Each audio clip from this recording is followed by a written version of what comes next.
5. Yes, it's amazing how at the same time around the world, everyone has like a different time zone, and it could be for us 11 and over for you in the Congo, it is 5 p.m. That is amazing. I wanted to welcome everyone that has joined us today. We have some new faces, some old. We appreciate all of you for coming. Thank you. I'm in the midst of also pulling up another little material here.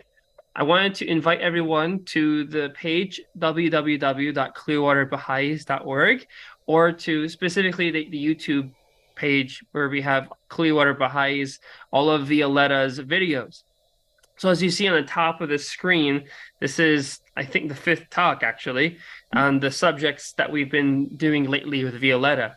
And we welcome all of you to look at the other topics that we've posted online thus far. Violetta has given amazing descriptions of her topics in the course of her presentations. And I think that anyone that enjoys this talk today is going to definitely enjoy all of the beautiful talks that she has given before with us. And we welcome all of you to check them out. Again, as I had mentioned, via clearwaterbaha'is.org and more specifically, the YouTube channel. Of course, we have a Facebook page, the Baha'i Center of Clearwater, for those who are interested on Facebook. With that being said, welcome everyone to this beautiful, beautiful talk today. The subject, as is on the screen, Abdu'l-Baha's life of service as the spiritual roots for the Baha'i community life and the core activities and social action. So just a quick summary, and of course, Violetta will get more to the details here. Abdu'l-Baha was the son and so much more, but he was the son of the follower of the Baha'i faith, Baha'u'llah. He was the son of the founder of the Baha'i faith, Baha'u'llah. He played a significant role in the growth and promotion of the religion, and he devoted much of his serving life serving the Baha'i community. Since he was just a mere child, he was imprisoned, of course, and he spent his whole life as a prisoner. And being with his father over the course of his life imprisonment almost allowed him to serve this community both as a spiritual leader, as a center of the covenant, and as a practical example of living according to the principles of the Baha'i faith. In this talk, we will explore how Abdu'l-Baha has influenced various aspects of modern Baha'i community life, including unity feasts, social action, children's classes, and social discourse. Further, we want to again introduce Violetta Zain. For all of you who have not seen her speak yet, you're going to be in for a treat. She is an artist and a graphic designer, and she works for a family school in Pointe-Noire to this day in the Republic of Congo. In 2020, Violetta and Adib Masumian launched the Utterance Project, and that's actually the first topic I believe Violetta spoke about here with Adib on Clearwater Baha'is. And you can find this YouTube channel called the Utterance Project, and there's a website as well dedicated to sharing the beauty of the utterances of Baha'u'llah, the Bab, and Abdu'l-Baha in the original Persian Arabic. Violetta is the author of 2 illustrated chronologies, The Extraordinary Life of Abdu'l-Baha and The Blessed Beauty. You are all invited to view this on her biography, the links to get there from clearwaterbaha'is.org. Again, Violetta, thank you so much for joining us here today, and I'm so happy to hear what you're going to talk about today. If you Thank you. I'm so happy to talk about this today. I see in sort of a general sort of like overview, I see this talk being about 2 main things. One, and most importantly, it's a tribute of love to Abdu'l-Baha, the perfect exemplar, and his life of constant service from early childhood.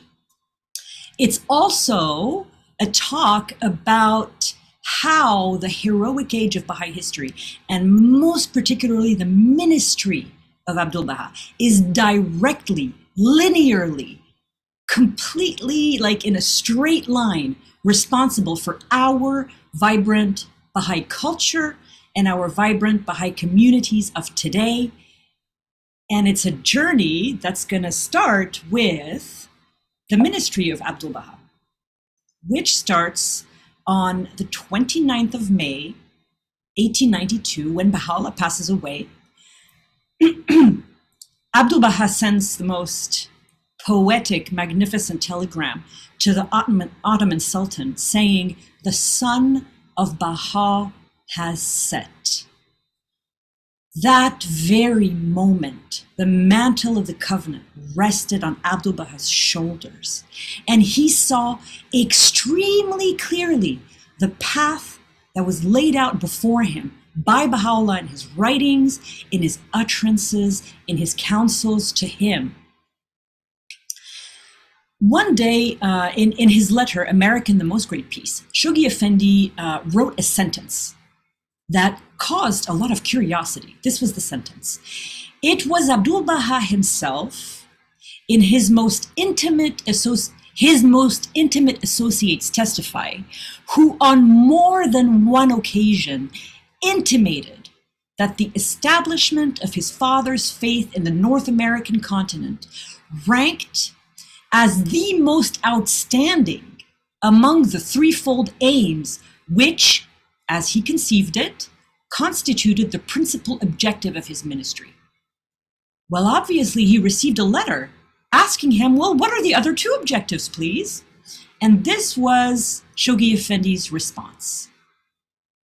In a letter dated 14 December 1933 to the National Spiritual Assembly of the United States and Canada, Shoghi Effendi expounded on the threefold aims, listing the other two.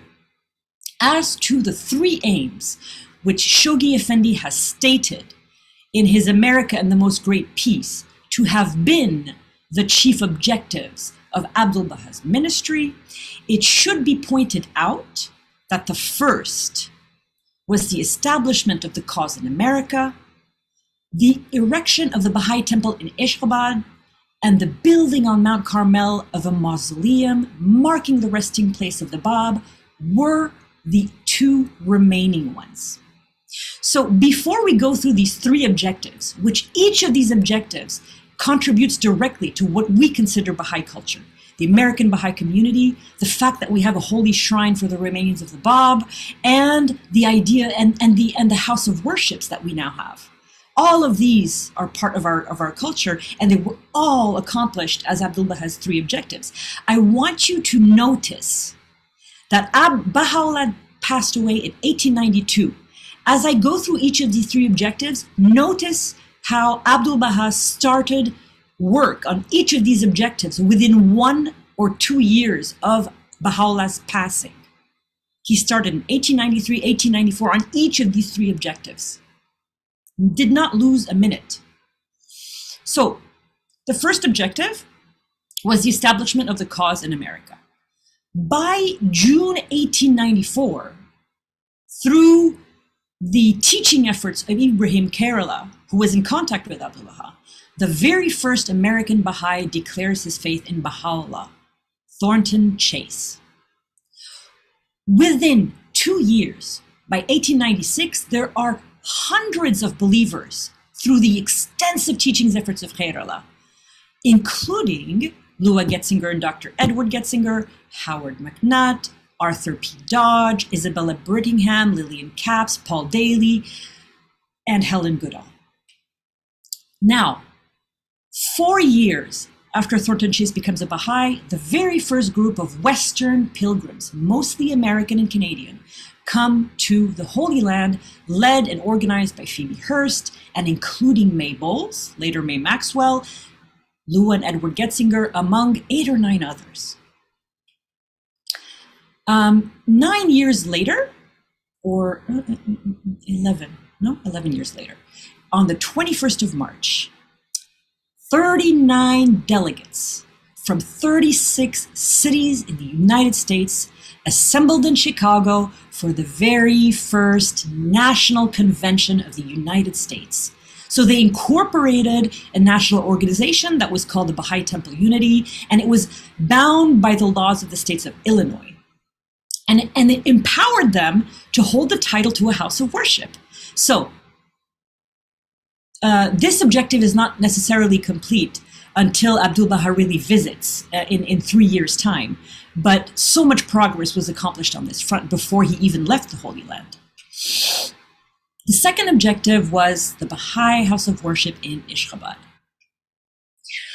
Speaking of the importance of the House of Worship, Abdu'l-Baha says, the Mashriqul Asghar is one of the most vital institutions in the world, and it hath many subsidiary branches. Although it is a house of worship, it is also connected with a hospital, a drug dispensary, a traveler's hospice, a school for orphans, and a university for advanced studies. Now, if you read the 30 December letter, you will see that several times the House of Justice asks us to be outward looking. What is more outward looking than a house of worship that is not just a church, but has all of these things around it? So the building of the shrine of the house of worship, the plans were drawn by Ustad Ali Akbar while he was on pilgrimage, and Abdu'l-Baha asked him to draw the plans in 1893, 1 year after the passing of Baha'u'llah. And Haji Mirza Muhammad Taqi Afnan is the gentleman sitting in the center here, holding the drawing. He was the maternal cousin of the Bab, and he largely paid for and supervised the building of the House of Worship in Turkmenistan. By like 9 years later, the foundation stone was laid, and our dear friend Haji Mirza Muhammad Taqi is there, standing in a white robe, next to General Alexei Nikolaevich Kurobatkin, the Governor General of Turkestan and the representative of the Tsar. After the foundation stone was laid, construction began immediately. Between 1902 and 1907, they completed the outer structure of the House of Worship and the dome. The ornamentations would be finished by 1919. And when Abdu'l-Baha, as soon as the foundation stone was laid, the Americans, they wrote to Abdu'l-Baha and they said, we want a house of worship too. And Abdu'l-Baha in June 1903 granted them, gave them his enthusiastic approval. By 1908, the Baha'is had purchased 2 plots of land on the shores of Lake Michigan for about $2,000. And by 1910, only 2 years later, they raised $20,000, 10 times that much, which is approximately $500,000 in today's currency. 2 years later, on May 1st, 1912, Abdu'l-Baha laid the foundation stone for the second house of worship in Baha'i history and momentously spoke these words as he laid the foundation stone: the temple is already built. Now, Abdu'l-Baha's third main objective for his ministry was the erection on Mount Carmel of a suitable shrine to protect and house the holy remains of the Bab. This began before Baha'u'llah passed away, the summer before he passed, almost a year before he passed away. Sometime between the 27th and the 30th of June 1891 in Haifa, Baha'u'llah and Abdu'l-Baha were sitting in the shade of 15 cypress trees, a grove of 15 cypress trees, halfway up Mount Carmel. And suddenly Baha'u'llah stood up and pointed to a rocky expanse that was just a little further down the mountain below the grove of cypresses, and instructed Abdu'l-Baha to purchase it and build a shrine in that spot to lay the holy remains of the Bab. 2 years after Baha'u'llah's passing, Abdu'l-Baha ordered the remains of the Bab be moved to a new location where they stayed for 4 years. In 1898, is when Abdul Baha gave the instructions for the casket to be carried on foot from the Holy Land to Beirut, Lebanon, and then it arrived on the 31st of January, 1899 by steamer to Haifa. And it was hidden only for about a year in the room of the Greatest Holy Leaf, and then after that it was placed somewhere in Haifa, I believe. So around 1897, Abdul Baha started making plans for the interment of the remains of the Bab. So he wrote to the Baha'is of Burma with a plan and a very specific, detailed instructions. They were to make a one-piece sarcophagus of the finest marble. And Abdul Baha instructed Mishkin Kalam, who was visiting Burma at the time, to inscribe Ya Baha'u'llah Pa, O glory of the all-glorious, and Ya Ali Wallah, O exalted of the most exalted, on the sides of the sarcophagus. Abdul Baha also, now this is so much foresight, he also asked the Baha'is of Burma to build a hardwood coffin of the best, most precious Indian wood to be placed inside the sarcophagus, and this coffin would actually contain the casket which contained the remains of the Bab. Both the sarcophagus and the coffin from Burma arrived in the Holy Land in 1899, the same year that the remains of the Bab arrived in the Holy Land, and they were hidden in several locations for the next 10 years. That same year, 1899, is also when Abdul Baha laid the foundation stone for the shrine of the Bab. So between 1899 and 1909, Abdul Baha, still a prisoner of the Ottoman Empire, had to direct the building of the shrine from Akka at a distance. He would be accused in time of building a military fortress to threaten the Ottoman government, malicious rumors that were spread by the covenant breakers, and he would be interrogated by an Ottoman commission for inquiry and cleared. On the 21st of March, as we saw with the American Baha'i community, who had their first national convention that day, after 10 years of construction, 18 years of planning, 59 years after the martyrdom of the Bab, and on the same day as the National Convention of the United States, Abdul Baha finally laid to rest the remains of the Bab in their permanent, suitable home. On numerous occasions, Shoghi Effendi states that Abdul Baha would comment on the arduous task of laying the remains of the Bab to rest, saying, every stone of that building, every stone of the road leading to it, I have, with infinite tears and at tremendous cost, raised and placed in position.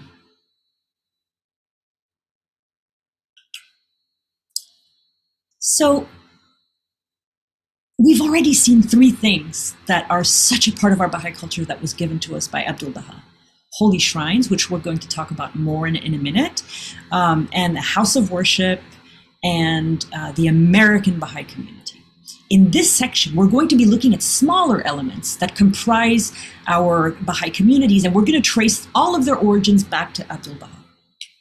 And please let me know in the discussion section at the end of the talk if I forgot any, so I can keep adding to this talk.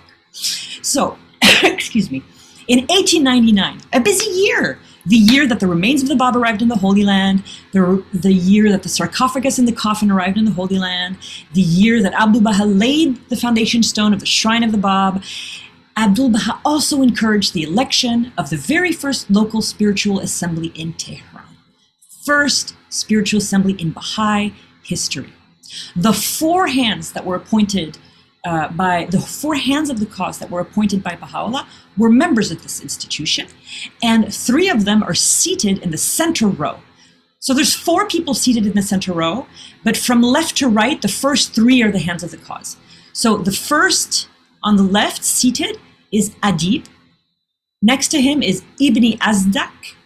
Next to him is Haji Ahund.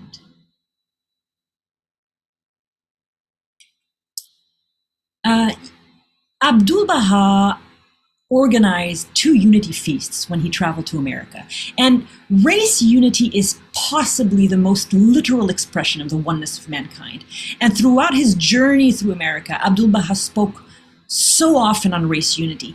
And the way he organized his unity feasts is something that people, it sort of created a culture of Baha'i gatherings in a way that we still have today. And it was sort of laid down by Abdu'l-Baha. So this is actually quite a wonderful image if you can see it.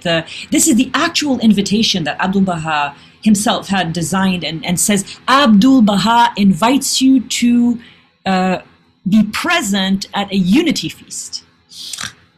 So the Abdu'l-Baha had an address on unity that day. And after that, the friends ate a delicious meal of, I think, Persian rice. And for dinner, they had sherbet and they had a Persian drink and had many, many sweets. The lawn on the estate of Roy Wilhelm's house, the lawn was strewn with flowers that made sort of a design like an embroidered carpet. And Abdu'l-Baha walked on this sort of living carpet, living flower carpet, in the fresh air and the gentle breeze, and he anointed the 250 seated guests with a tar of roses on their foreheads. So the first unity feast is given to us by Abdu'l-Baha. So children's classes are a core activity for us now. But already in the 1870s, Abdu'l-Baha ensured that the children of the Baha'i exiles in Akka had Baha'i classes. His children also attended. These classes were quite harsh. I remember reading in Lady Bloomfield, the little children were complaining about the difficulty of the classes. They were held in the Khani Avamid, the caravanserai that you see pictured above, where a lot of the Baha'is resided in Akka. Baha'u'llah's own tradition in his own family had been that his children were taught stories of the prophets, they were taught how to pray and how to chant prayers every day, and Abdu'l-Baha carried on that tradition of sort of like family daily children's classes in his own family. The children were taught how to chant and taught all the religious history.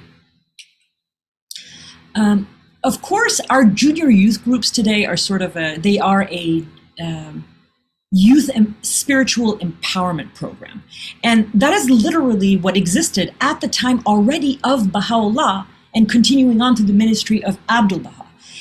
Their adolescents also had a program of spiritual empowerment, but it was quite different. Abdu'l-Baha taught calligraphy, and Tarazullah, hand of the cause Tarazullah Samandari, whom you see here practicing his calligraphy, was taught calligraphy by Abdu'l-Baha in these youth classes almost daily. And now the other subjects, the Afnan brothers who came on pilgrimage in the last year of Baha'u'llah's life, also attended these youth classes. They were taught calligraphy. They were taught Baha'i history, they were taught the writings, and even chanting.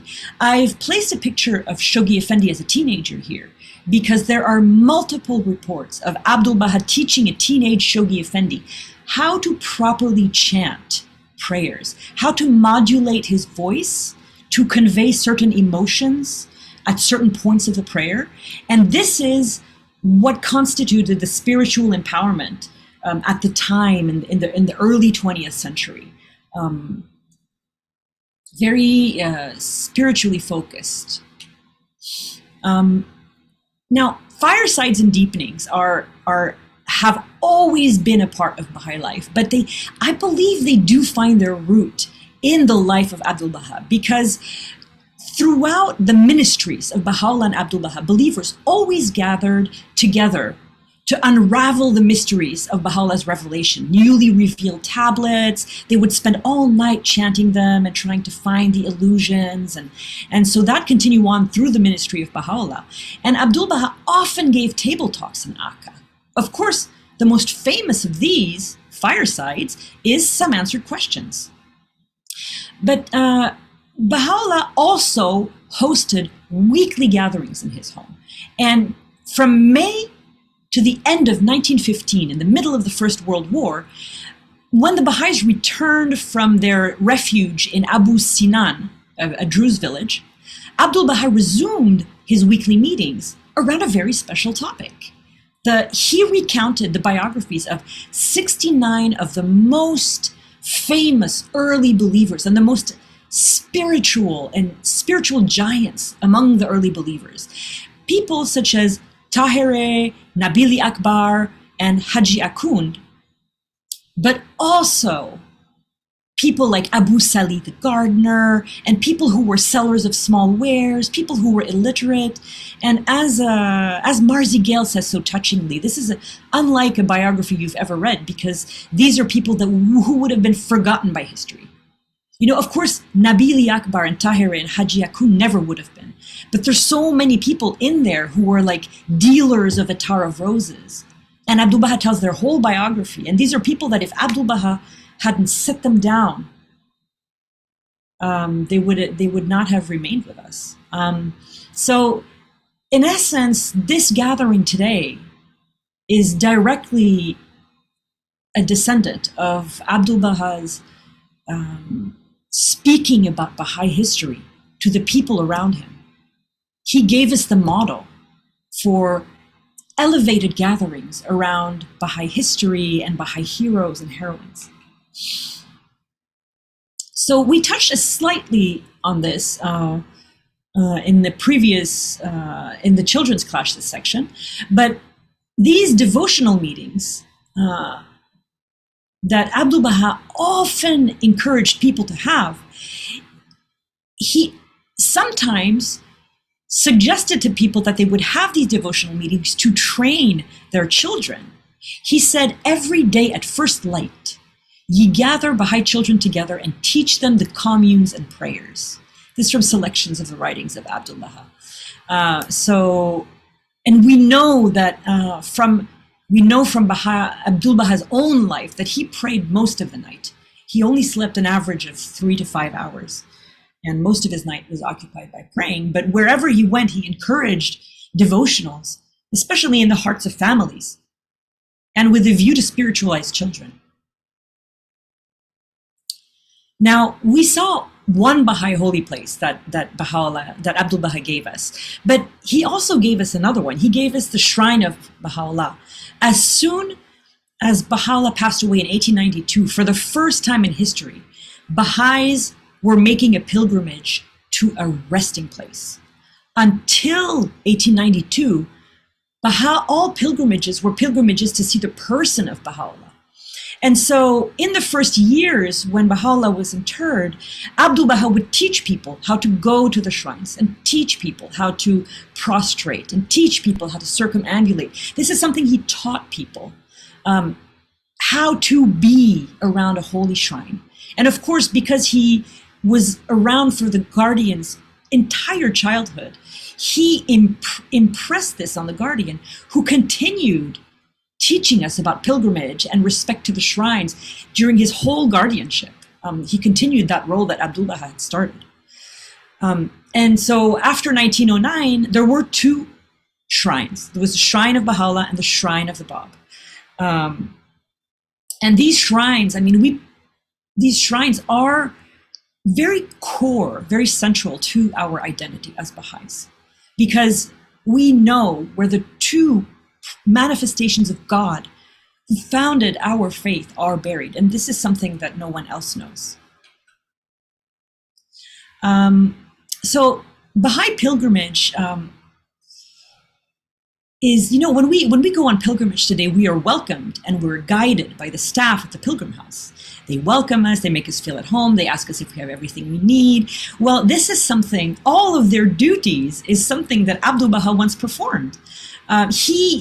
During Baha'u'llah's lifetime and after his passing, Abdul Baha was a constant guide in the pilgrim's journey towards attaining their highest honor.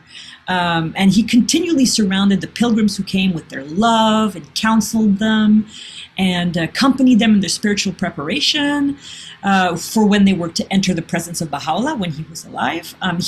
Such an attention to detail that if during travel their garments had gotten stained or ripped, he made sure they had new fresh garments. befitting to be in the presence of Baha'u'llah when they finally entered his presence. Now, I just want to, this is a very touching photo. The photo on the right, the photo on the left is photograph of believers in Akka, just to give an idea of maybe perhaps how some of the pilgrims might have looked like in the late 19th, early 20th century. But the picture on the right was taken on November 19th, 1921, 10 days before the passing of Abdul Baha. It is the last known photograph of Abdul Baha. And in this photograph, he is headed to the pilgrim house to meet with the pilgrims. This is a duty that he carried to the last days of his life. So social action is really becoming the major focus of today's Baha'i community under the guidance of the Universal House of Justice. They are striving to make us more outward looking at all times. And that is the very definition of who Abdul Baha was. He was outward looking.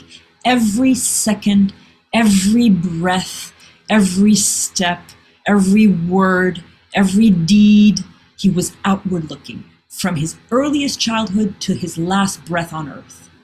And even his funeral is a testament to how outward looking Abdul Baha was, because 10,000 people came, a drop of which were Baha'is.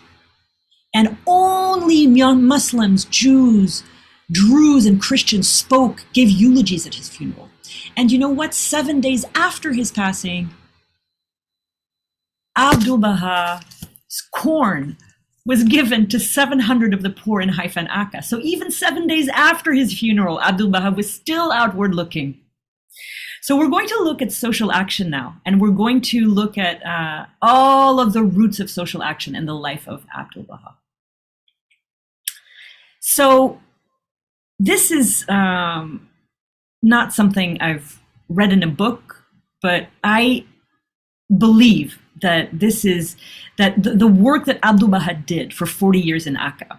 I don't think that service is a word that pays it appropriate tribute. I firmly believe that Abdul Baha was a one-person social work department for the city of Akka for 40 years. The reason I say this is because when he lived in the house of Aboud, I believe, he was still living in the house of Aboud, the house of Aboud. He rented a biruni, so an office, across Genoa Square, which was the name of the square that the house of Rikamar was on called. And this biruni was like a little office, and people would be waiting for him. And they would form a queue, and he would get there at 6 a.m.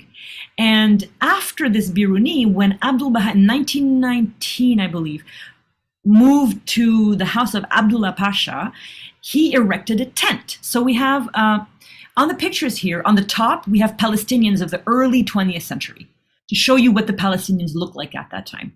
Then on the bottom is the door of the house of Udi Khamar. So that's the door that Abdul Baha would leave from to cross the square that you see and go to his office. And then the other picture is a tent that replaced that biruni when Abdul Baha lived in the house of Abdullah Pasha. And it was in the courtyard. And it was in plain view of the governor of Akka, who then could watch Abdul Baha work and minister and counsel and help the citizens of Akka all day long. So each day, Abdul Baha not only had his office hours, but he also spent many hours visiting the poor and the sick and providing them with attention, with love, with support, with medical treatment, with food, with clothing. He bathed them. He cleaned their houses. That's Abdul Baha. But in modern parlance, the people who do these things for the indigent and the poor in the population, they're social workers. So that there was no word for what he was doing at the time. But Abdul Baha, in his love and in his service of the people of Akka, was the master of Akka. He belonged to everyone. He gave his love just like the sun shines over the poor and the rich alike, the needy, the old, the dying, the young, the widows, the orphans, the children, the elderly. Each and every one of them had a loving father in Abdul Baha. I want to just do a little 360 of Abdul Baha's journeys to the West to show you that Abdul Baha was just as comfortable ministering to the poor in Paris, London, New York, Elliott, Maine, than he was in Scotland, than he was in Akka. So this is an image of very, very, very poor schools held in caravans.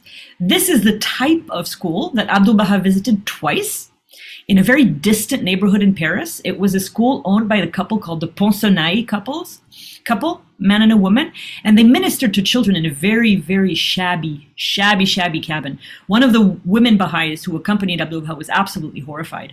But this is what Abdul Baha said about this cabin. I have been in many beautiful houses, but this is more beautiful to me than any of the others, for the spirit of the love of Baha'u'llah is here. So a few months later, 5 months after his second visit to this distant school in Paris, in New York, Abdul Baha agreed to speak at the Bowery, and there were 400 men present. Abdul Baha told them, and it was very interesting because Abdul Baha, when he spoke to the very poor, he generally spoke very, very, very little, and then he gave them money so that they could get another bed for the next night, that he could buy food. So his talks were very, very short. This is just one sentence of what he said to the friends in the Bowery. He said, "Tonight I'm very happy, for I have come to meet my friends. I consider you my relatives, my companions, and I am your comrade." And each of the 400 men is going to leave with a warm handshake from Abdul Baha with a shiny new quarter, which is about $7 in today's money, meaning he gave $2,800 that night, I believe. And in that time, a quarter would have allowed them to have food and a place to sleep for a few days. So in Elliott, Maine, Abdul Baha met our dear Fred Mortensen, who had hoboed his way to Elliott, which means that he rode the rails, which means that he was lying down on the rails, like right next to the train tracks and the wheels. Very, very dangerous way to travel. And Abdul Baha covered him with his love and invited him to stay for several days and really transformed his life, and just was so excited to hear about his journey. You get the sense from Abdul Baha that he loved hearing more what any poor person had to say than any eminent person. Those were the people he loved to listen to. You get that sense when you read through all of his stories. And it's a very touching moment in San Francisco when Abdul Baha was there in October later that year, just 3 months later, was that there was a Baha'i in the Baha'i community who was an African American man who was a very passionate actor. He was a trailblazer in the theater society in San Francisco, and he had been the victim of a hit and run. And it's really interesting because he was an actor, and to support his acting, he was a waiter, something that a lot of people are today. You know, it's just like it could have been written today, that story. So he was laid up all alone at home, and Abdul Baha on his own went to visit him. And paid him a visit of friendship and cheered him up, and they talked for a while, and someone was there and wrote down the whole conversation. It's really interesting. So in Christmas Day, like today, Christmas Day, 1912, how many years ago is that? 1912, 2022, 110 years ago exactly today, Abdul Baha visited the Westminster Salvation Army. Now, this is not a picture of the Westminster Salvation Army. This is a picture of a sit-up, a 3 penny sit-up, where people could pay 3 pennies and they could only sit. They couldn't lie down. But just to show you how poor people were in London at that time, there was just a lot of poverty, and they had a tradition of providing a Christmas dinner. And Abdul Baha spoke to them and said, very shortly, they had just started eating. He spoke a very short, very, very little bit. And one of the things he said was, "I feel tonight great joy and happiness to be in this place, because my meetings and callings have ever been mostly with the poor, and I call myself one of them. My lot has ever been with those who have not the goods of this world. That is so touching. So when Abdu'l-Baha was about to leave, he offered the funds for the men to have not one special dinner that year, but two, one on New Year's Eve. And the men rose up and gave Abdu'l-Baha a 20-minute standing ovation. Can you imagine 20 minutes? So leaving America, Abdu'l-Baha traveled to London for the second time. And he visited a place called the Cedar Clubhouse. It was an organization that provided food to working mothers and their young children. And Abdu'l-Baha told the people assembled there as he was leaving, his companions, as he was leaving, he told them, "I am only truly happy when among the gatherings of the poor. It brings full joy to my heart." Now, this is not a picture of the gentleman I'm speaking of, but this is a picture of a man in the early 20th century in London, in a neighborhood in London. Abdu'l-Baha met a man whose name we don't know, who was extremely poor and had had a very difficult life. He had decided to kill himself the night before, so January 3rd, 1913. Before committing that act, he saw the face of Abdu'l-Baha on the cover of a newspaper, which gave an address for Lady Blumfield's house, and that's where he went the next day. And Abdu'l-Baha received him with warmth and genuine interest, and empowered him to take a new direction in his life. And the man who had wanted to kill himself the night before left the company of Abdu'l-Baha and decided to save money and buy a tiny plot of land where he could grow violets to sell in the market. After London, Abdu'l-Baha went for 6 days, I think, to Scotland. And on his second day in Scotland, on 8th of January, 1913, he visited two extremely, extremely poor schools and spoke with great wisdom and encouragement to the teachers and talking about their high calling in this world. But for some reason, the children believed that Abdu'l-Baha was the king's commissioner. So when Abdu'l-Baha was leaving, hundreds of children waved goodbye to the king's commissioner. It was a very sweet story. Scotland had so many wonderful moments. Oh my. Now this is a really, really interesting event that took place in Akka that was started by Abdu'l-Baha, was a mobile health clinic. Abdu'l-Baha hired the services of a physician, Dr. Nicholas Bay, to treat the seriously ill, and he would pay the bill of the doctor. But so the doctor was essentially a one-man mobile clinic, and but he asked the doctor not to divulge who was paying the bill.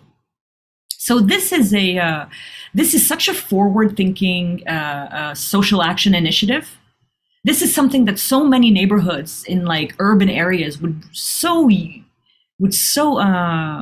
useful, you know. Such a wonderful idea.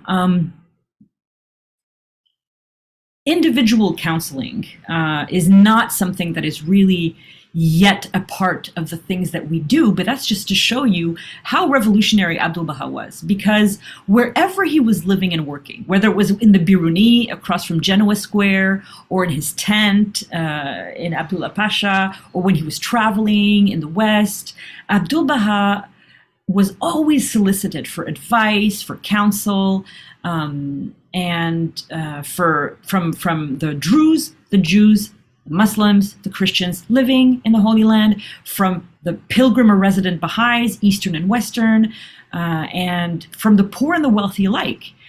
People crowded around Abdu'l-Baha his whole life to ask for help.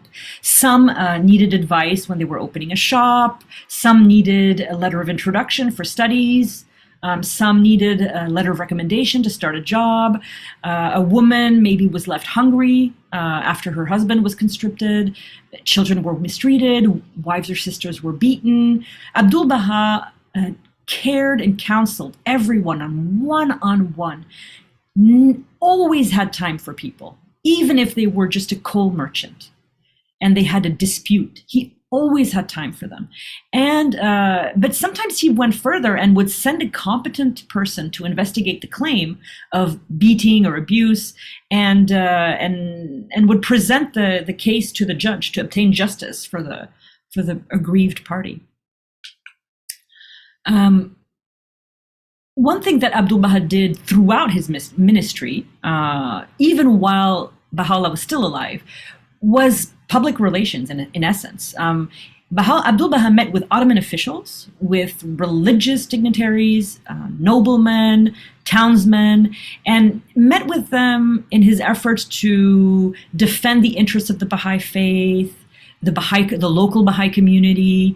These are all duties that are now taken up by our current National Spiritual Assembly's Offices of External Affairs, and above them, the Baha'i international community. But the governors and officials of Akka always sought Abdu'l-Baha's profoundly wise counsel on very important work-related matters. So his biruni would be there would be like the mufti, the governor, some sheikhs, court officials. They would come alone or in groups, and they would sip on this very particularly delicious type of coffee called Javier Khaniri, while they discussed whatever was happening, and they would ask Abdu'l-Baha for explanations, for advice, for comment. So the people of Akka really saw Abdu'l-Baha as this supremely wise, compassionate, learned man who offered his help and advice very liberally, very generously. And sometimes the judges would even come and discuss complicated matter with Abdu'l-Baha, and he invariably solved the problem, no matter how difficult the legal quandary or the ethical dilemma. Now, this is the spiritual roots of any Baha'i agricultural project in the world today. Goes back to 1885, when Baha'u'llah instructed Abdu'l-Baha to first purchase land in the Jordan Valley. In 1901, Abdu'l-Baha purchased, the pictures here, I have to just explain. There are only two pictures of Adasiye here. The picture on the bottom left is Abdu'l-Baha with the Baha'is of Adasiye, the Baha'i farmers of Adasiye. And then the top was like the local center, I believe, the Hazratul Quds. The others are pictures of the area, like the Jordan Valley, the general area, and like how people cultivated, and like this is a map of the distance between Haifa and the Jordan Valley and Adasiye. So by 1901, Abdu'l-Baha purchased an additional 2,000 acres of land, of agricultural land, actually an entire village called Adasiye in current-day Jordan. By 1907, Abdu'l-Baha wrote to the National Assembly of Tehran, a spiritual assembly of Tehran, and asked them to send Baha'i farmers to the Holy Land. Now, the spiritual assembly of Tehran chose Baha'is from Yazd, who were of a Zoroastrian background, and they were traditionally farmers. So between 1908 and 1916, probably they arrived in groups, and they started settling in Adasiye, which is 60 kilometers away from Haifa, at the southern edge of the Sea of Galilee. Abdu'l-Baha encouraged the Baha'i farmers constantly as they were settling into like a really difficult place to live. But he also gave them very practical advice. He revealed many prayers for them. Some of them are in one of them is in the one or two of them are in the chronology of the life of Abdu'l-Baha. But Abdu'l-Baha didn't just reveal prayers for them. He also gave them very concrete advice. They had a very big mosquito malaria problem, and Abdu'l-Baha advised them to plant this eucalyptus quinine bark, the eucalyptus tree with the drug quinine in its bark, to resolve that problem. And apparently, some of those trees are still standing in Jordan today. Abdu'l-Baha also gave these farmers vision. He told them that the work that they were doing in Adasiye, in their wheat fields and cornfields, working the land, was directly contributing to the shrines of the Bab and Baha'u'llah.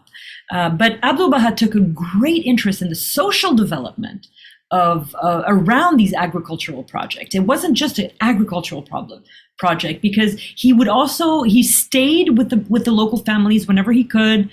He visited this Adassier 4 times in the last few years of his life. And he stayed with the families in the village and gave to the poor and the needy. But he also advised the Baha'is on how to establish peaceful, wonderful relations and bonds of friendship with their Arab, Christian, and Muslim neighbors. But one thing that's quite interesting is that Abdul Baha had innate knowledge of obscure agricultural matters. So a pilgrim came from India and brought Abdul Baha 7 banana shucks.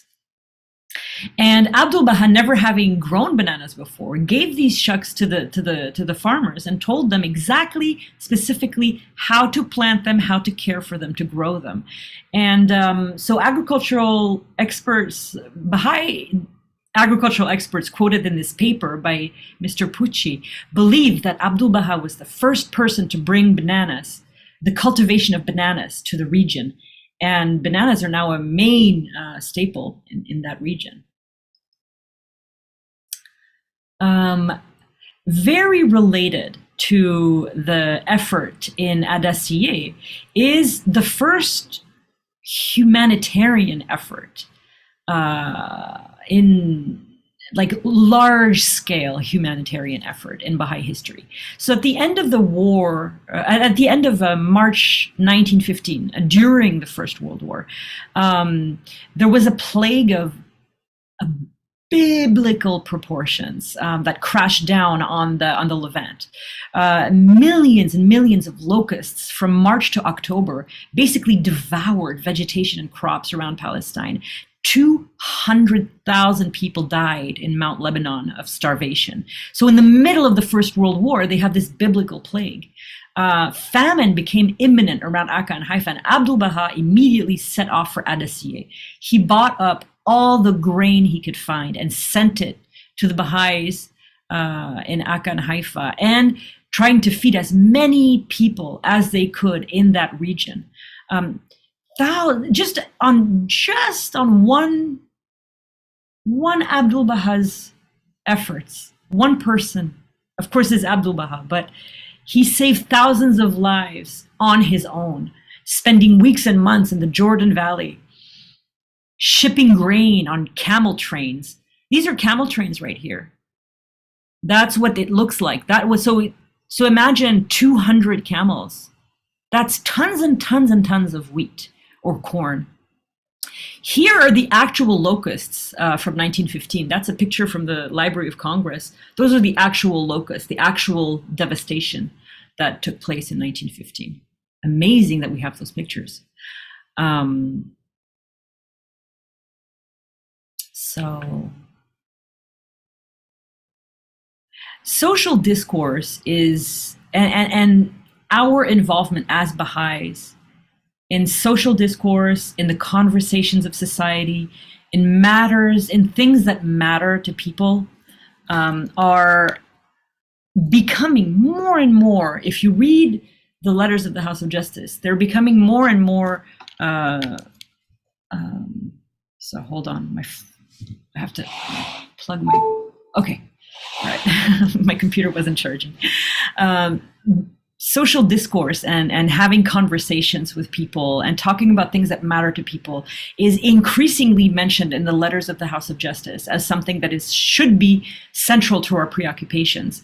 And Abdul Baha, throughout his life, with his passion and his brilliance that were so characteristic of him, Abdul Baha was deeply engaged in social discourse on many subjects, including reform of society or leadership, peace, science and religion, but not just those subjects.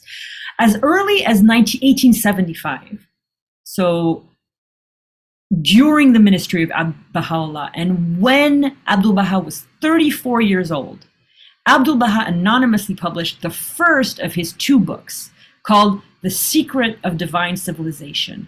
Is a treatise on societal reform, which Shohi Effendi referred to as Abdul Baha's outstanding contribution to the future reorganization of the world. Talk about social discourse. In 1891, in the last year of Baha'u'llah's ministry, Abdu'l-Baha published his treatise on leadership, Les Saliers et Cisaillers, which dealt with societal and leadership questions in the aftermath of the tobacco revolt that took place in 1890 in Persia, which is sort of widely considered to be Iran's first political movement. Abdu'l-Baha asked the Persian Baha'is to disseminate this book widely, and he himself summarized the contents of the book in this way. In that epistle, the sacred rights of the state and the protected rights of the nation, the relationship between those who govern, between rulers and their subjects, and the ties between those who govern and those who are governed, and the obligations of those who lead and those who are led have been set forth. So you have rulers, leaders, and the people who govern. That these are such contemporary topics.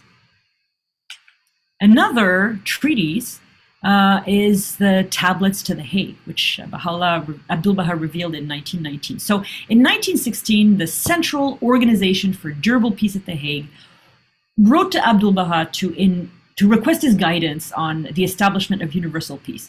Because the mail was disrupted during the First World War, Abdu'l-Baha did not get their letter until 3 years later in 1919. And he replied with what Shoghi Effendi described as a tablet of far-reaching importance. The tablet to the Hague is, in fact, the tablet addressed to the most prominent international institution in Abdu'l-Baha's ministry. In 6,000 words, Abdu'l-Baha analyzes how to achieve universal peace, but he places it in the context for the need for wider political, economic, and social change. He also identifies important Baha'i principles, such as the abolition of all form of prejudice, and the harmony of science and religion, the equality of men and women, and that religion must be the cause of love, and many others. I mean, it's a 6,000 word tablet.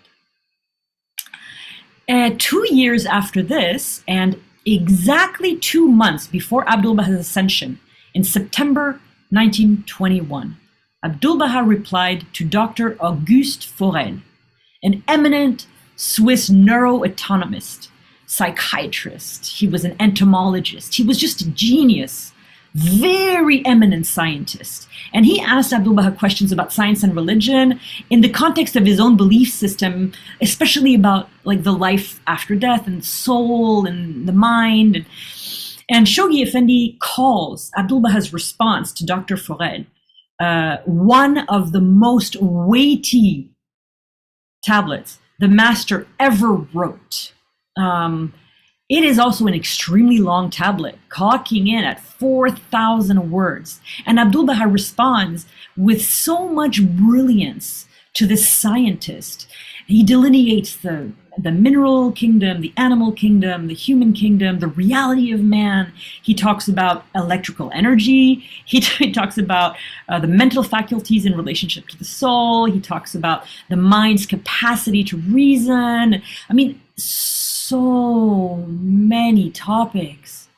And the entire tablet really is a work of perfection because it's so profound and so knowledgeable and so fluent in all these different types of sciences. It is really like the consummation of Abdu'l-Baha's 7 decades of brilliance in the form of one tablet, and really the brightest emanation of his matchless mind. It is really an incredible tablet. Now, Baha'i media presence today, especially with our beloved website, the Baha'i World News Service, is an essential part of Baha'i community life, disseminating community initiatives globally and connecting us one to another, and especially sharing the message of Baha'u'llah to the world, and giving a voice to our oppressed brothers and sisters in Iran. This slide is just a tiny little drop in the ocean of this, of the thousands of articles that were written about what Abdul Baha had to say. But you can see some of the topics that he addressed. You could see that he talked about unity, racial prejudice, world peace, the threat of war, science and religion, the equality of men and women, and just mainly the principles of the Baha'i faith. Now, articles were written almost every single day when Abdul Baha was traveling in America and in Europe. And so that is really the spiritual roots of any Baha'i campaign, to teach and to promulgate the faith. It really finds its origin in there.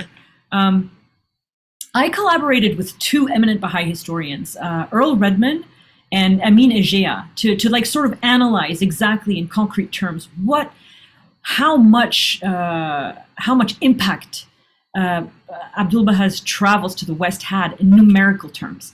So Baha'i historian Earl Redman devised an estimate on the low end of the impact of Abdul Baha's visit to the West in terms of his talks. And he estimated that Abdul Baha gave close to 495 talks in 96 cities and towns in 9 countries. I'm counting Scotland. And to an estimated total audience of 120,000 people. Imagine that. 110,000 people in formal gatherings, and about maybe an extra 10,000 in those informal, drawing rooms and like little chats with people. So that's 120,000 people in his talks, that listened to him talk, that were there while he spoke, that heard his voice, that were present in the same room as him. Now, in terms of media reach, I collaborated with Amin Ejea, who is the author of The Apostle of Peace, Volume 1, that's from 1871 to 1911, and Volume 2 from 1912 to 1921, where he collects pretty much every article ever written about Abdul Baha. So at the time of Abdul Baha's journeys, you have to understand that there was no radio, TV, there was nothing, there was just newspapers. So they were the only form of media. So Dr. Ejea cataloged about 1,700 newspaper, journal, and publication articles about Abdul Baha during his journeys to the West, which were published in 800 newspapers. Now, Dr. Ejea was not able to get circulation data for every single one of those papers, so this is only a partial number. But a partial number of these 800 newspaper circulation is 22 million, approximately 22 million readers, newspapers that was circulated. The thing is, at the time, because newspapers were the only form of media, an average of 3 to 5 people read one newspaper. So one newspaper would be delivered, and probably the house staff they would read it at 5 in the morning, and then they would iron it, and then they would give it to the boss, who would read it. So you would have, by the time he read it, maybe 5 other people had read it. So because of this multiple readership, Dr. Ejea estimates that 28 million people read about Abdul Baha at the time of his travels. And this is partial data.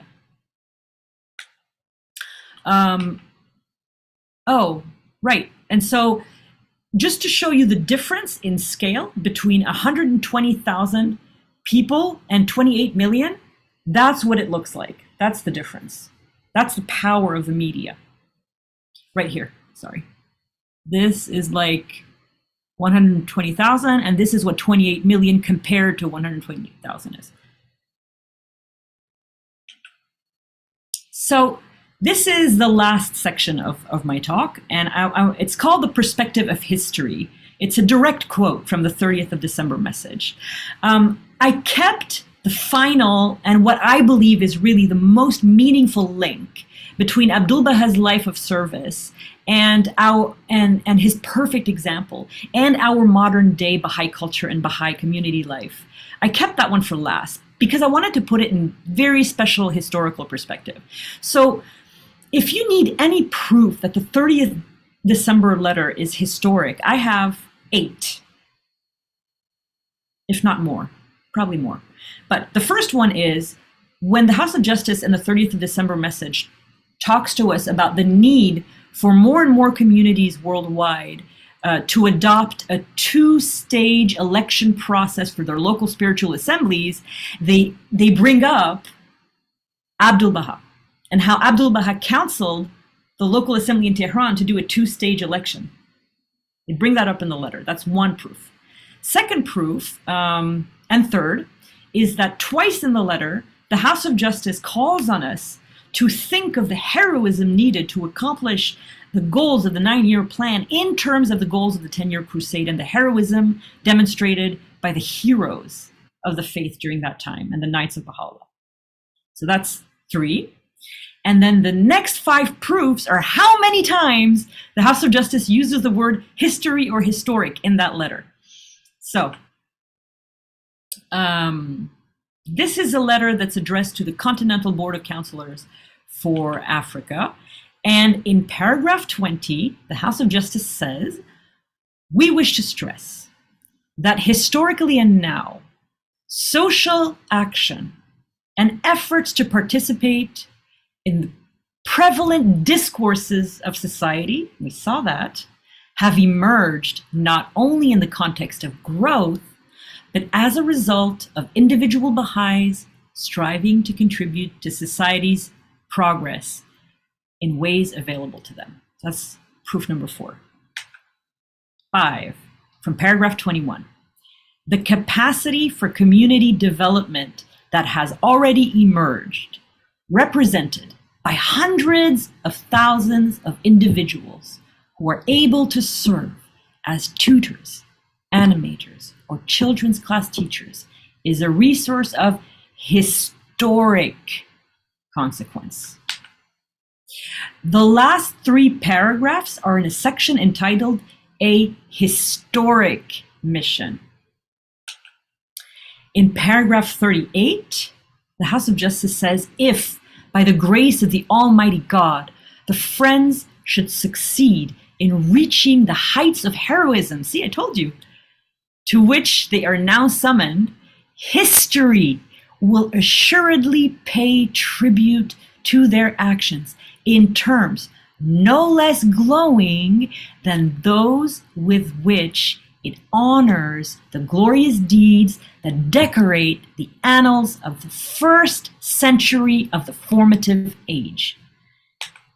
And lastly, from paragraph 39, we put great reliance on you, so the Continental Counselors, and on national spiritual assemblies to ensure that in all the efforts made to acquaint the Friends with the nature of this collective enterprise, the perspective of history is kept in full view. Why? Because the very first plan in Baha'i history were the tablets of the divine plan. In the middle of the First World War, in the spring of 1916 and the spring of 1917, Abdu'l-Baha revealed one of the greatest works of his entire ministry, the 14 tablets of the divine plan. Shoghi Effendi described the tablets of the divine plan along with Abdu'l-Baha's will and testament and the tablet of Carmel revealed by Baha'u'llah as the 3 charters of the promulgation of the Baha'i faith, setting in motion 3 distinct processes. So the tablet of Carmel is Baha'u'llah's design for the institutions at the world center of the Baha'i faith in Haifa. The will and testament of Abdu'l-Baha is meant to develop the Baha'i administrative order. And the tablets of the divine plan are the ultimate plan for the promulgation of the Baha'i faith throughout every single inch of this planet. These tablets of the divine plan were the very first systematic teaching plan in the history of the faith. And they were meant, in Abdu'l-Baha's own words, listen to this, carry the fame of the cause of God to the east and to the west, and spread the glad tidings of the appearance of the kingdom of the Lord of hosts throughout the 5 continents. So the first 5 tablets were sent to America to very trusted believers on postcards. This is one of them. This is one of the postcards. They were sent in Persian and in English. Then mail was disrupted. So Abdu'l-Baha hid the remaining 9 tablets in a vault underneath the shrine of the Bab. And they were hand carried to New York, and they were unveiled at the Bahá'í Congress in New York between the 26th and the 30th of April 1919. And young girls, and the one that has a little heart, she is the future wife of Shoghi Effendi. Yes, Mary Maxwell. So they each unveiled a tablet. She was 9 years old at the time, 9 years old. Martha Root was one of the handful of people. There were the Duns and then someone else, and Martha Root. Martha Root immediately after the Tablets of the Divine Plan. She's the only one who left immediately, like within a couple of months after the revealing of the Tablets of the Divine Plan. And she went on this trip throughout South America. Like that's when she went over the Andes on a donkey in the middle of the winter. And yeah. And then by the time of The Guardian, when he launched the 10-year crusade, because the administrative order was there, so many knights arose. But at the time of Abdu'l-Baha, he revealed the Tablets of the Divine Plan. There really was no global administrative order, so only Martha Root arose, and the Duns, and one other person. So now, in conclusion, I just want to talk about the perspective of history and let the House of Justice have the last word. Speaking about the Tablets of the Divine Plan, in a letter dated 29 September 1977, the House of Justice stated, all the teaching plans launched by the beloved Guardian, as well as those subsequently directed by the Universal House of Justice, are stages in the implementation of this master plan conceived by the Center of the Covenant for the diffusion of the message of Baha'u'llah.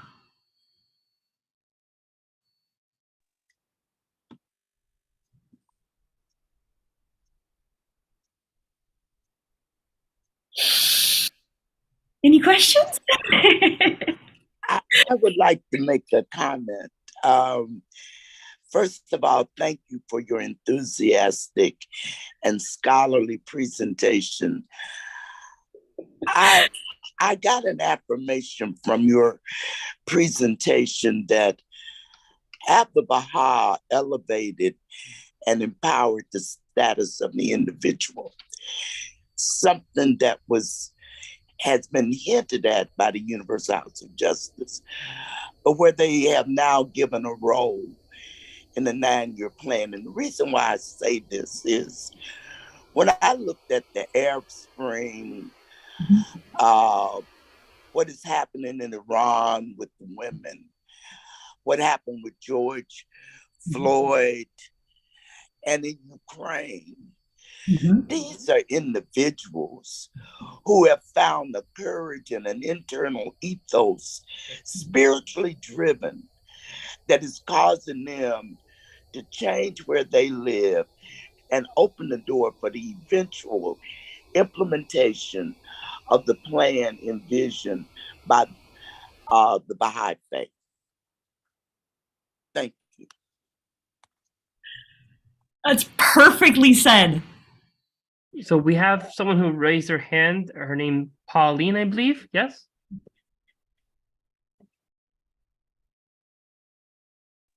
Sorry, that was a clapping hand. We take all the hands. We all need a hand, whether it's clapping or raised. Thank you, Pauline. Oh, it was a wonderful presentation. Thank you so much. Thank you so much. Oh, I love talking about Abdul Baha. He's my hero. Anybody else? Did I forget anything? Do you have suggestions? Is there something you didn't understand? I have a question. When you're explaining to someone how to pronounce, because you had mentioned it during the presentation, Mashikul Athkar, Yeah. the DH is it like a soft TH in English? Ask a Persian. Ask a Persian. I'm not a Persian. I don't pronounce it right. Yeah, it's Arabic. That's the reason why I was asking. Ask an Arab. Simin Rabani, can you unmute? Simin, can you pronounce Mashrikul Askar for us, please? Yeah. Dear Violet, we have our dear Riaz here. I cannot open mic. Hi, Gina. How are you? Riaz, John, please you clarify. Okay. No, go ahead, Simin. Go ahead. Okay. We pronounce as Mashriq al-Askar in Persian. But as far as I understand, DH is in Arabic, Mashriq al-Afkar. Okay. That's beautiful. Thank you for the explanation. It's appreciated for those watching. Thank you, my dear. I don't even know what the So there's. I have a question. I can't. I don't know where the raise hand function is. Please, Jackie, ask your question. You're welcome. Violetta, this question is from my sister. She's with me, Claudine. She asked whether Abdul Baha gave any guidance about behavior in the house of worship, specifically about singing or chanting in the houses of worship. I don't know. You know what? Because I have friends in Kinshasa, and they have very specific guidance because this is very interesting actually. Thank you so much, Claudine, for asking. As a house of worship built in a community, did you know that preceding and during the construction process, there is also guidance for the choir to be befitting and to be ready by the time the construction ends. So that by the time the construction ends, there is a choir that has guidance and practice and has years of practice. That is, how amazing is that, first of all, okay? So I have friends in Kinshasa. I can ask because I know they received guidance, and I personally don't know. So if anyone here knows if Abdul Baha has given guidance on singing, chanting inside the house of worship, please unmute yourselves. But I don't know. I will find out and I will contact you, Jackie. And Eric wants to say something. thank you. Yes. Please, Eric. Thank you. Thank you very much. Hello, my friends. Oh, Violetta, is so good. As always, lots of information, lots to think. I made tons of notes. And I want to acknowledge something that really struck me from your talk. It's the fact that the beloved master was still outward looking, even though 7 days after he actually ascended. That was so beautiful. I was like, oh my God. So actually, I'm like, we are like mini Abdul Bahas, to be outward looking now on his behalf. So anyway, that really struck me. I thought something I wanted to add is a little fact that is probably not very known. It's the fact that Abdul Baha, beloved master, was also involved, I believe, in the institution or the creation or establishment of the first Baha'i publishing company, the Nasiri Publishing Trust in Bombay with the Afnan family. So he was very involved in this as well. And also another fact, I don't know if I missed it in your talk, it's the fact that the beloved master was also instrumental in the establishment of the institution of the local spiritual assemblies. Yeah. So I think that those are actually 2 milestones which... Yes. Excellent. I'll find some time to add them to my talk. Thank you. I appreciate that. Much obliged. But it was so great. I love the connections you made, and it's beautifully presented as always. I look forward to look at the review as well. Thank you very much, John Han, for facilitating those presentations. Cool. Stephen, you have your hand raised as well. Yes. About the singing in the temples, I don't know the exact source. I guess I'd have to go to the library and look it up. But Abdul Baha did promote hymnals in the Mashriq al-Askar. Like, for instance, Louise Wade, who he named Shanaz Wade, was one who wrote hymnals, and he said that some of her hymnals would go down through the centuries in the Master Glass car. In the back of the Baha'i World volume, there's used to be in the old volumes one called Baha'i Benediction or something like that. And that was either written by Safa Kenny or by Shanaz Wade. And that would be a good one to look. There's music and everything. Yeah. No instrumental music though, of course. It's a cappella. I mean, that there's guidance on that, you know. Thank you.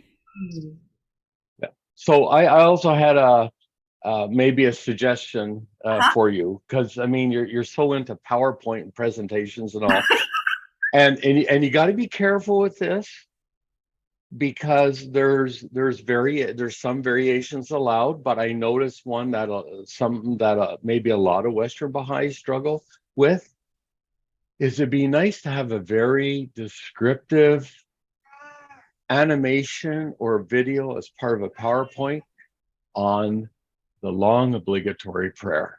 Oh. How many Western Baha'is have gone, you know, like various points, you raise your hand, you know. I remember being a young Baha'i, I mean, you know, when you kneel down to your knees, I thought you actually kneel on your knees on the floor. Like, that's years ago.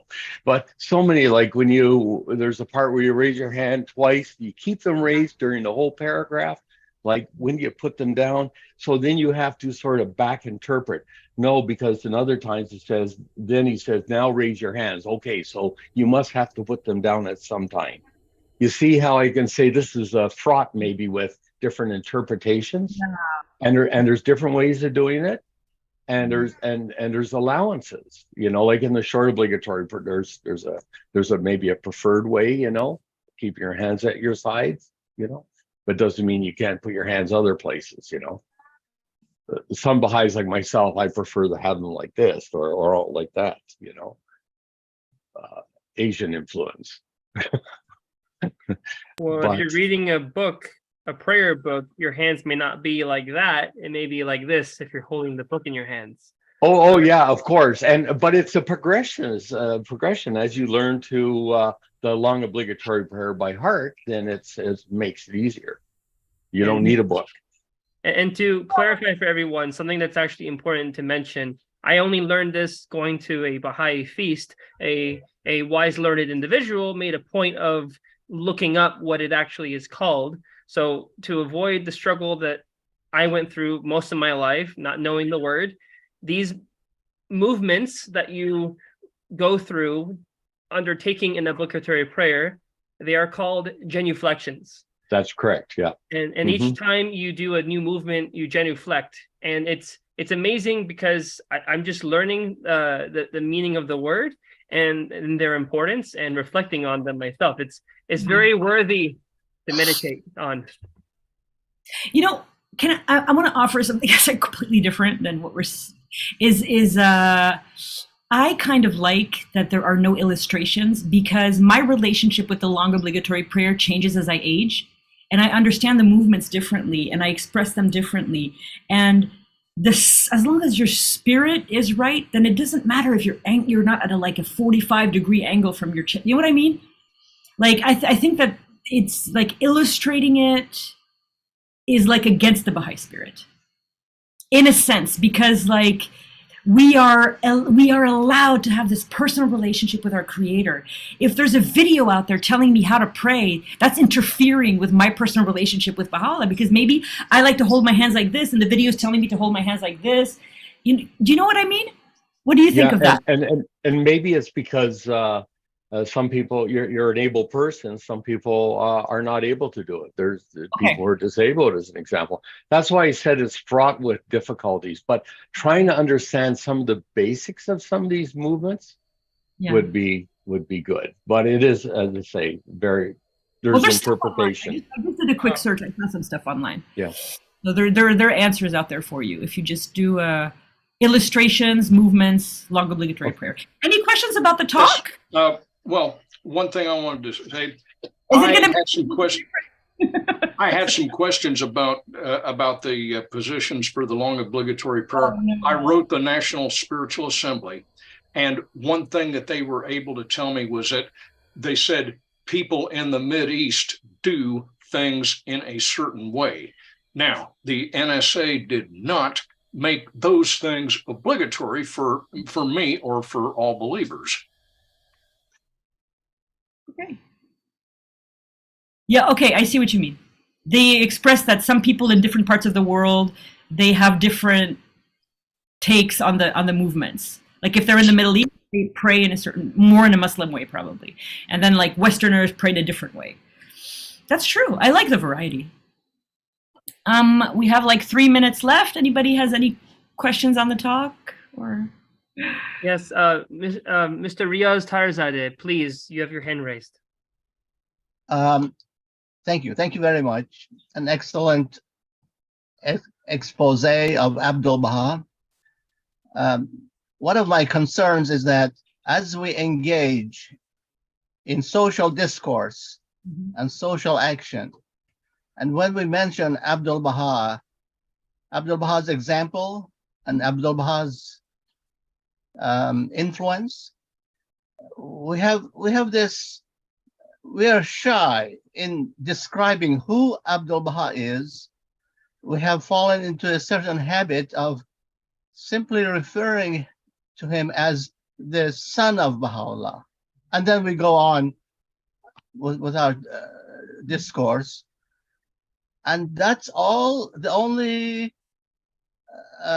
qualification that we attribute to Abdul Baha as the son of Baha'u'llah. And that we have the habit of thinking that's sufficient. But Abdul Baha is a monumental figure. And in our explicit writings, I mean, I'm not making this up. Explicit writings, we know the true some designations that give us a glimpse of this monumental figure. For example, in the writings we see he is designated as the center of the covenant of Baha'u'llah. Sometimes we are too shy to mention the word covenant, but covenant is very much used in culture. The Bible is full of the word covenant. The rainbow is a covenant. As Christians know, the rainbow is a covenant between God and humanity. So covenant is not a strange word. Covenant is understood, and that gives the stature of Abdul Baha, the center of the covenant of Baha'u'llah. This will also inform the public that there is a covenant. And Abdul Baha, or in the writings, we see that I think Abdul Baha says, that the covenant is the pivot for the unity of mankind and nothing else. Nothing else. So this is the position of the covenant and its mission. So this is one designation, the center of the covenant of Baha'u'llah. Another one is that he is described as the mystery of God. This is a connection to divinity. He is the mystery of God beyond the son of Baha'u'llah or the eldest son of Baha'u'llah. And the third one that almost always escapes us is what in the Kitab Ahd, the will and testament of Baha'u'llah. Baha'u'llah, when referring to Abdul Baha, says these words in the 9th paragraph of the Kitab Ahd. It says, him whom God hath purposed. Him whom God hath purposed. That is, at least to my poor understanding, this means Abdul Baha is purposed by God above and beyond Baha'u'llah's choice. Abdul Baha is purposed by God. What is this? This is who this figure is, and his predicted in the Bible. I believe in the Old Testament. Unfortunately, I don't have the he is chapter and verse, but as the branch is mentioned. Yes. Anyway, yes. Go ahead. No, you're right. You're absolutely right. We have to have courage in speaking about Abdu'l-Baha and Baha'u'llah to their true stations. We have to have the courage of their greatness, the courage of the immensity, the courage of these monumental figures, the promised one of all ages. We have to be so proud and not afraid of just stating the facts is just astounding, you know? Oh, go ahead, Lenka. Yes, hi. I was just going to say. One moment, Violetta. We had someone else raising their hand first at the moment. Okay, so Mr. Bushiri first and then Lenka. Sorry, Lenka. Yes, friends, I have 2 points to share with you. One is that Mr. Taherzadeh just hit the point that we are trying to unveil the mystery of God. Of course, it's so difficult to understand the status of the Bab, and more difficult the status of Baha'u'llah.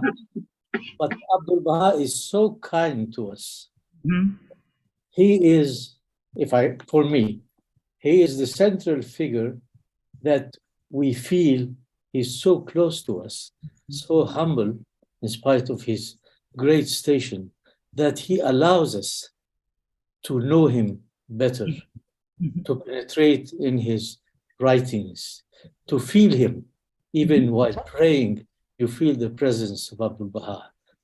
My first visit to the World Center, I started by the Shrine of the Bab. I was like a piece of rock. I couldn't do anything. The Shrine of Baha'u'llah was even more difficult. When I got to the Shrine of Abdu'l-Baha, I felt how close he is to me. Wow. And that was really a unique experience.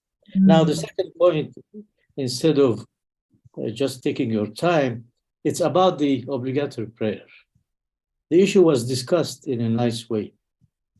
One of the writings of Abdu'l-Baha, he says, there are mysteries and the wisdom in every word and movement of the obligatory prayers. He says, know thou that in every word and movement of the obligatory prayer, there are allusions, mysteries, and a wisdom that man is unable to comprehend. Okay. And letters and scrolls cannot contain. I think this is not just shutting the door, but somehow it says that these gestures, they are not just movements, and there is some other essence in every single movement. Even in the second prayer, after the short prayer, the movement, they have some meaning, some mystery. Just kneeling, raising your hand up, and then sitting. You know, the posturing in the long prayer has, you really understand where you stand in front of this wonderful power. That's so anyway, thank you. Thank you. Can I just say though, right before Lenka talks, is that if you think about it, who do you know in this world today who kneels to anyone? No one kneels to anyone. So when you kneel in the long obligatory prayer, that is so powerful, because I wouldn't kneel to anyone except God. Kneel. Like kneeling, that's something that slaves do. Yeah, that's in the prayer. I kneel with happiness in the long obligatory prayer, but I would rather have my head cut off than kneel to anybody else. Lenka, go ahead. I was just going to say that these talks you give are so wonderful, because I am a person who wants to be able to brag about something that I understand. If I haven't got an understanding of Abdu'l-Baha's losing 5 children, if I haven't got an understanding of what a immigrant he was himself and how the whole family was together, if I don't have the details of the history, I don't care about kneeling to anything.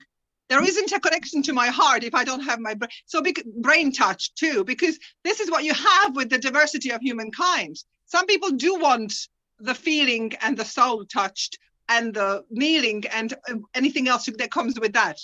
And some people don't understand that until their brain has been settled. So and all of these methods are obviously valid. There are so many different parts of mankind, and we're all meant to understand and feel and combine all of our souls so as to turn it to God. So I'm very grateful for this, because this is what gives me connection to Abdul Baha. I wouldn't brag about somebody if I didn't actually understand what I'm bragging about. This is the Western news is based on that as well. You have to quote the thing that was done in the context it was done.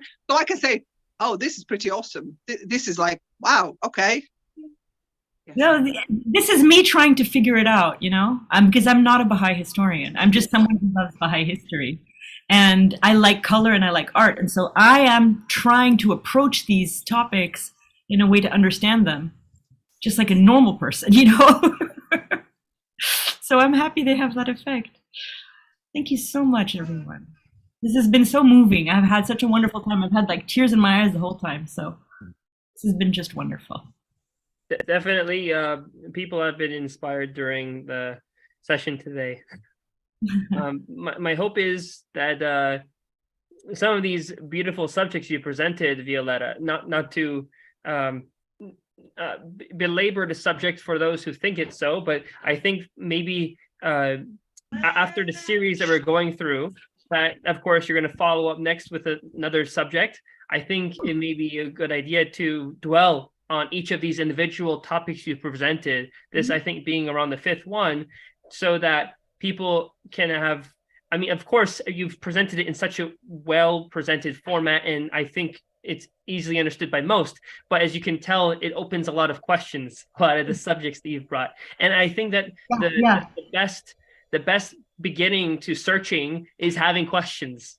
Yes. And to inspire that in people is such a beautiful, beautiful thing, because many teachers try and fail to do just that. So I just wanted to tell you that your presentation today and each time you've come, we really appreciate it, our community, having you come here and take the time and the effort to go through this and just expose us to something that whets our appetite for so much more. Thank you. It's an honor. It's always an honor to talk about these subjects. To be allowed, to be invited to talk is a true honor. And this is my service during the 9-year plan. So I am happy to create presentations on topics that people are interested in. Contact the Baha'is of Clearwater, Florida. Make your request. Even you, Alexander. I see you.